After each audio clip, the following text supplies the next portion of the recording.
Welcome students. Work measurement.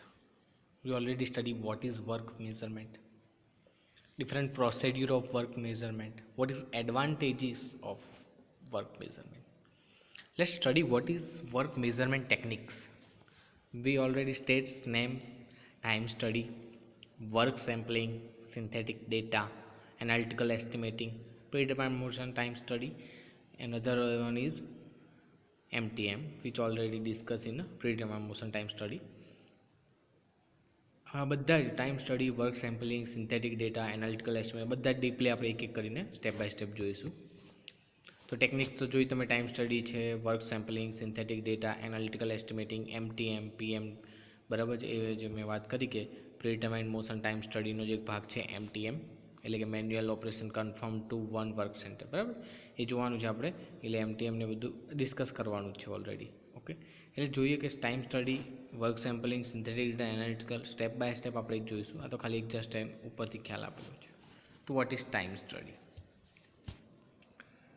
Time study is a work measurement technique. એટલે actually work મેઝરમેન્ટને time study તમારે કહેવું હોય તો કહી શકો કે વર્ક મેઝરમેન્ટની એક ટેકનિક છે for recording the time of performing a certain specific job or its element carried out under specific condition and for analyzing the data so as to obtain the time necessary for an operator to carry out the defined rate of performance.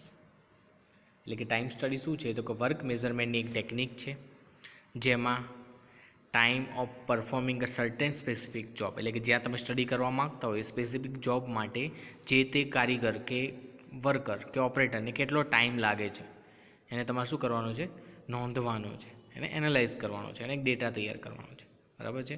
એટલે time study is a method of direct observation. એમાં તમારે કેવું છે, observation કેવું છે, direct છે. તમે જે કારીગર છે, કામ કરે છે, એને કેવું ઓબ્ઝર્વેશન કરો છો, ડાયરેક્ટ ઓબ્ઝર્વેશન કરો છો. તો time study is a method of direct observation. A train observer watches the job and record data as the job is Bing perform over a number of cycle. અને એ જે observer છે, કે જે જોઈ રહ્યો છે, ટાઈમ સ્ટડી કરી રહ્યો છે, એ જુદા જુદા જોબ્સ અને એના રેકોર્ડ ડેટા બનાવશે જ્યારે પરફોર્મ થવાનું હશે ત્યારે નંબર ઓફ સાયકલમાં, અલગ અલગ સાયકલમાં જ્યારે પરફોર્મ થશે ત્યારે એનો ડેટા તૈયાર કરશે. ઓકે, તો આ time study, what is time study. હવે આપણે એના સ્ટેપ્સ જોઈએ કે ટાઈમ સ્ટડી તમે કરશો કઈ રીતે. ટાઈમ સ્ટડીમાં પણ આપણે જોવાનું છે કે અલગ અલગ એની બી અલગ અલગ ટેકનિક્સ છે. એમાં ટાઈમ મેઝરિંગ ઇક્વિપમેન્ટ અલગ અલગ યુઝ થશે. Auxiliary equipment, stop watch, kymograph, marstochron, wink counter, microchronometer. સહાયક સાધનોમાં બીજા છે ઘણા, ટાઈમ સ્ટડી બોર્ડ છે, ટાઈમ સ્ટડી ફોર્મ્સ છે, પેન્સિલ, કેલ્ક્યુલેટર, એ બધા જ યુઝ થઈ શકે. પણ આપણે જોઈએ કે પ્રોસિડ્યુર શું છે, સ્ટેપ્સ શું છે. તો select the work to be study. પહેલાં જે કામ તમારે થઈ રહ્યું છે એને શું કરવાનું છે, સિલેક્ટ કરવાનું છે. એ તો આપણે જોયું તો આગળ બધાની મેથડના પ્રોસિડ્યુર અલગ અલગ સ્ટેપ હતા. સિલેક્ટ, રેકોર્ડ, EDM, DIM, એક્ઝામાઇન એ બધું, બરાબર છે. જેમ કે મેથડ સ્ટડીનું અલગ હતું, વર્ક સ્ટડીનું અલગ હતું, વર્ક મેઝરમેન્ટનું અલગ હતું. બસ આમાં જોવાનું છે ટાઈમ સ્ટડીના પ્રોસિડ્યુર. એમાં જોઈશું select the work to be study. એટલે પહેલાં જે કામ છે એને શું કરો, સિલેક્ટ કરો. Obtain and record all the information available about the job. એ જોબના રિલેટેડ જે પણ ઇન્ફોર્મેશન છે એ તમે શું કરશો, રેકોર્ડ કરશો. એ જે ઇન્ફોર્મેશન છે એને તમે બતાવી શકો છો કે obtain and record all the information available about. એ તો આપણે જોયું હતું કે જ્યારે કોઈ ગ્રાફ કે એવું કોઈ ડાયાગ્રામ બનાવતા હતા, different types off process chart જે આપણે જોયા, ડિફરન્ટ ટાઈપ્સ ઓફ ડાયાગ્રામ જોયા, એમાં બતાવતા ત્યારે ઉપર આપણે બધી જ માહિતી બતાવતા. એટલે the operator and working condition likely to affect the time study work, એને પણ તમારે બધું ઇન્ડિકેટ કરવાનું છે. Break down the operation into element. એટલે જો કોઈ એક પ્રોસેસ હોય તો એને નાના નાના ટુકડામાં વિભાજિત કરીને તમે નાના નાના ભાગમાં એને દર્શાવી શકશો. કઈ રીતે? જેમ કે તમે એક જોબ લઈને પછી અહીંયા આગળ લેત ઉપર ચડાવ્યો તો તમે એક નાની ક્રિયા તરીકે બતાવવાનું છે કે શું કર્યું, તો કે લોડિંગ ઓફ જોબ, કે જે જોબ છે એનું લોડિંગ કર્યું. એટલે ટૂંકમાં કોઈ પણ એક ઓપરેશન છે તો એને તમારે નાના નાના એલિમેન્ટ એટલે કે નાના નાના ભાગોમાં શું કરી દેવાનું છે, વિભાજિત કરી દેવાનું છે. તો break down the operation into element, જુદા જુદા ટુકડામાં વિભાજિત કરી દો. Measure the time by means of a stop watch. એ સ્ટોપ વોચની મદદથી ટાઈમ મેઝર કરવાના છે. હવે આ સ્ટોપ વોચની મદદ ટાઈમ જે મેઝર કરો તમે અલગ અલગ મશીન ઉપર અલગ અલગ હોઈ શકે છે, બરાબર છે. જે અલગ અલગ વર્કરો અલગ અલગ હોઈ શકે છે, એ રીતે આપણે હજુ અત્યારે માપીએ છીએ, એટલે બધાનું જે તે આવતું હોય એ માપવાનું છે. Taken by the operator to perform each element operation. એ ઓપરેશનના જે તમે અલગ અલગ એલિમેન્ટ કર્યા એ દરેક એલિમેન્ટને દરેક એલિમેન્ટ વખતે કામ કરવા માટે કેટલો સમય લાગે છે ઓપરેટરને, એ બધું જ ઇન્ડિકેટ કરવાનું છે. પછી assess the operator's effective speed of work relative to the observer's concept of normal speed. This is called performance rating. આનો ફરીથી એકવાર કહીએ. હવે આ બધા ઓપરેટર્સના effective speed of work relative to the observer's concept of normal speed. એટલે આપણે એક વાત થઈ હતી કે વર્ક મેઝરમેન્ટનો ઉપયોગ એના માટે થાય છે કે તમે સ્ટાન્ડર્ડ ટાઈમ નક્કી કરી શકો છો. તો આવી રીતે અલગ અલગ ઓપરેટર દ્વારા તમે ઓબ્ઝર્વ કર્યા છે, અલગ અલગ રીડિંગ લીધા છે, એના પછી તમે જે સ્ટાન્ડર્ડ ટાઈમ એ કોના સાપેક્ષે relative to the observer's concept જે માપી રહ્યો છે એના સાપેક્ષે જોઈ લેવાનું કે નોર્મલ સ્પીડ કઈ છે, અને એના આધારે એ જે નોર્મલ સ્પીડ છે એનું જે રેટિંગ છે એને પરફોર્મન્સ રેટિંગ કહીશું. એટલે તમે એક નક્કી કરી નાખ્યું કે નોર્મલ આટલો ટાઈમ લાગે, જો એનાથી વધારે ટાઈમ લાગે તો પેલો સારું કામ કરે છે, ઓછો ટાઈમ લાગે તો ખરાબ ટાઈમ કરે છે, ખરાબ વર્ક કરે છે, તો એ આપણા માટે ઇફેક્ટિવ વધારે એફિશિયન્ટ નથી. તો એ જોવા માટે આપણે પરફોર્મન્સ રેટિંગ રેટનું નક્કી કરી નાખવાનું. ઓકે, એટલે adjust the observe time by rating factor to obtain the. હવે ઓબ્ઝર્વેશન તમે પરફોર્મન્સ રેટિંગ તો કરી નાખ્યું નક્કી. હવે એને normal time for each element, એટલે કે દરેક એલિમેન્ટ માટે આ ટાઈપનો નોર્મલ ટાઈમ તમારે દર્શાવી દેવાનો, જે છે observe time into rating. Rating એટલે તમે જે નક્કી કર્યો છે સ્ટાન્ડર્ડ, બરાબર છે. એટલે ઓબ્ઝર્વ ટાઈમ, હવે જ્યારે તમે સ્ટડી કરશો ત્યારે ઓબ્ઝર્વ ટાઈમ ઇન્ટુ રેટિંગ અપન 100 એટલે તમારો નોર્મલ ટાઈમ આવી જશે દરેક એલિમેન્ટ માટે, વર્ક એલિમેન્ટ માટે. જે પણ પ્રક્રિયા તમે કહી રહ્યા છો એને દરેક એલિમેન્ટ માટે. Add suitable allowance to compensate fatigues personal needs. એટલે આમાં જો અલાઉન્સ એડ કરવાના આવશે, આપણે જોઈશું જ આગળ કે સ્ટાન્ડર્ડ ટાઈમ તમે જ્યારે મેઝર કરતા હશો, ડિસાઇડ કર્યો હશે કે આ વર્ક આટલા ટાઈમમાં થઈ જવું જોઈએ, એ વખતે તમે જે અલાઉન્સ હશે તમે મૂકેલા જશે ઓલરેડી. એ જે તે અલાઉન્સ છે તમારે અંદર એડ કરીને પછી જ તમારે સ્ટાન્ડર્ડ ટાઈમ આપવાનો છે. એ તો ઓબ્વિયસ છે, આગળ જોવાનું જ છે આપણે, ખ્યાલ આવશે વધારે, બરાબર છે. સ્યુટેબલ અલાઉન્સ છે બધા શું કરવાના છે, એડ કરવાના છે, ખાસ એ જોવાનું છે.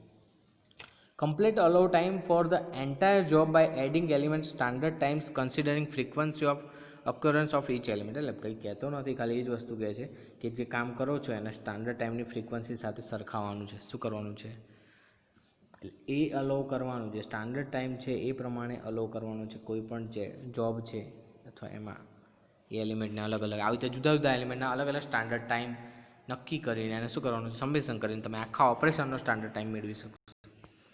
Make a detail job description describing the method of which the standard time is establish.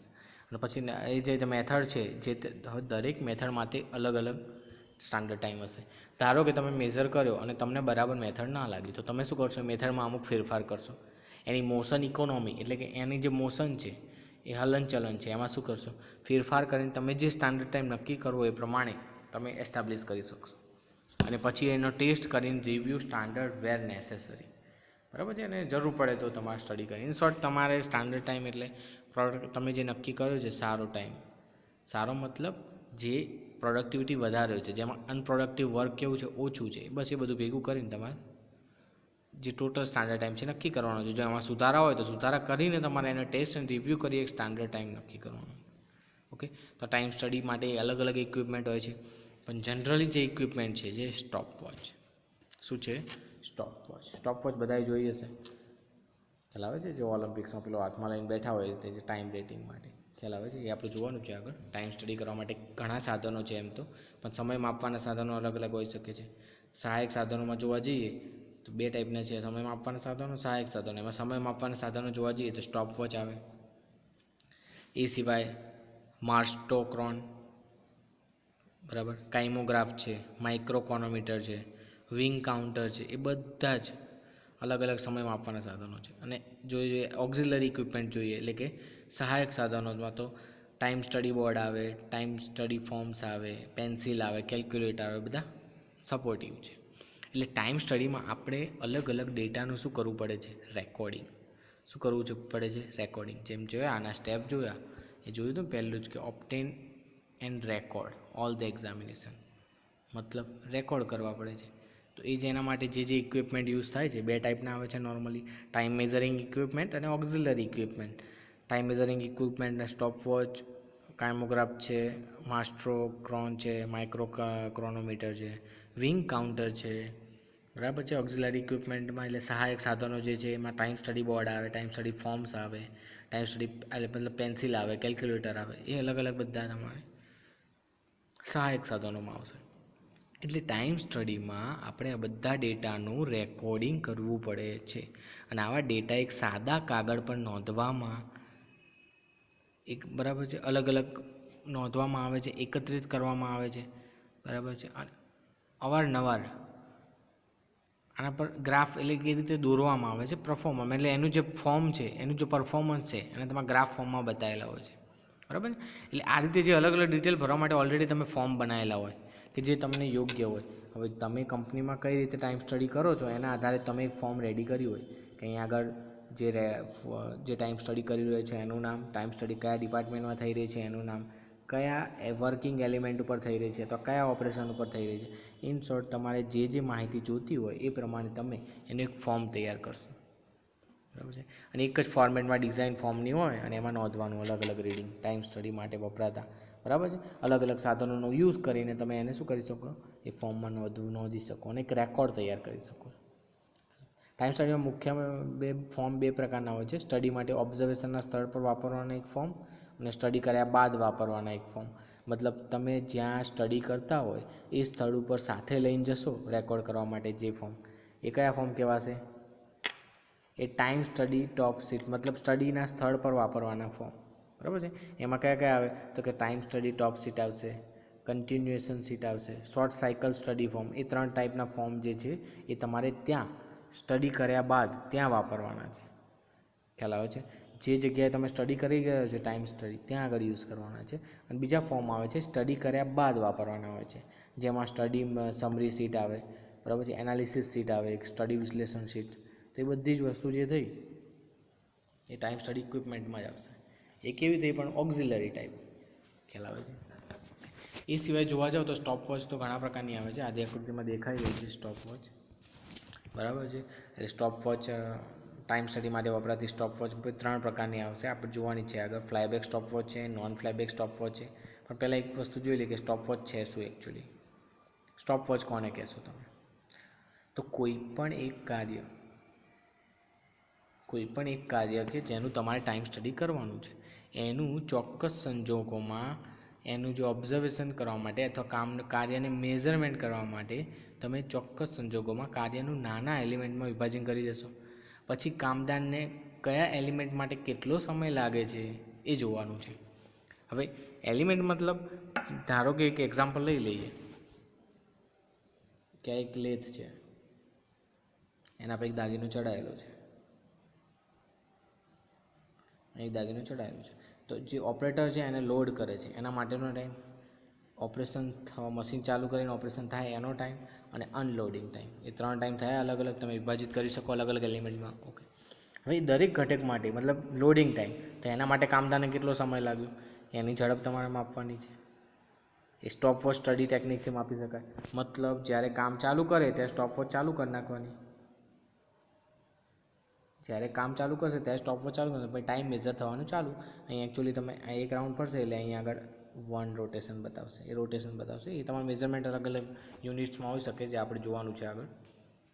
એટલે ઇન શોર્ટ જો લોડિંગ કર્યું તો એ વખતે એનો ટાઈમ મેઝર કરી દીધો, પછી એ જ રીતે ઓપરેશન થાય છે તો એ વખતેનો ટાઈમ મેઝર કરવામાં આવે છે.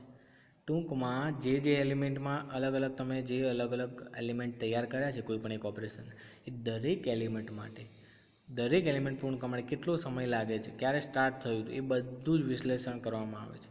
અને પછી એમાં જે તે કાર્યક્ષમ એલોન્સ એટલે ધારો કે વચ્ચે પેલો એના હાથ સાફ કરવા માટે કોઈ યુઝ કરે, અથવા ચશ્મા જે સેફ્ટી ડિવાઇસ મૂક્યા હોય એ પહેરવા માટે ટાઈમ યુઝ કરે, તો એ બધા જ અલોવન્સ ટાઈમ આવશે, બરાબર. થોડું રિલેક્સ થવા માટે એને ટાઈમ આપવામાં આવે તો એ પણ એક અલોવન્સમાં આવશે.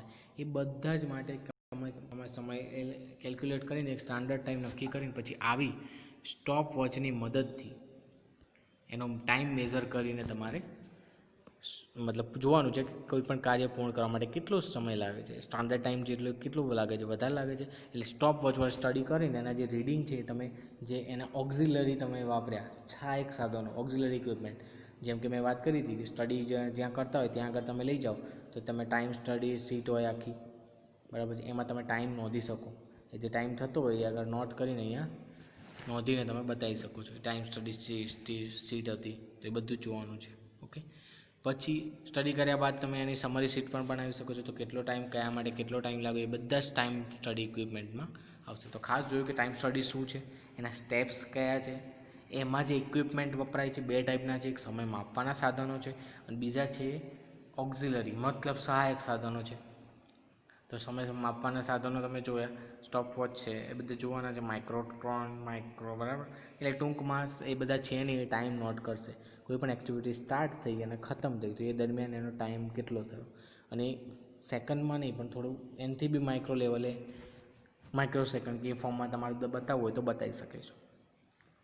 એ તમારા પર છે તમે કયું કાર્ય માપો છો સ્ટોપ વોચથી, બરાબર છે. રીડિંગ તમારે ટાઈમ સ્ટડી બોર્ડમાં બતાવવાનું છે. બધા જ ઓક્ઝિલરી ઇક્વિપમેન્ટ છે એ ટાઈમ સ્ટડી કરવાના સાધનોના ઉપયોગથી આપણે એક પદ્ધતિસરની કામગીરી બનાવી શકીએ છીએ, જેમાંથી કેવું થાય ડેટાનો રેકોર્ડ રહે, એ ડેટાનું વિશ્લેષણ કરી શકાય, ખ્યાલ આવે છે, જૂના ડેટા સાથે સરખાવી શકાય. ટાઈમ સ્ટડીની કામગીરી સરળ બને એના માટે આપણે જુદા જુદા સાધનો યુઝ કરીએ છીએ. ઓકે, જે તમે મેઝર કરશો સ્ટોપ વોચમાં ડેસિમલ મિનિટમાં હોઈ શકે, ડેસિમલ અવર્સમાં હોઈ શકે, અલગ ફોર્મમાં હોઈ શકે, બરાબર છે. નોર્મલ જે સ્ટોપ વોચ છે બે ટાઈપની આવે છે, જોઈશું આપણે આગળ વધારે ખ્યાલ હશે. અત્યારે ખાલી એટલું ટાઈમ સ્ટડી ઇક્વિપમેન્ટ્સ બે ટાઈપના હોય, સમય માપવાના સાધનો અને સહાયક સાધનો.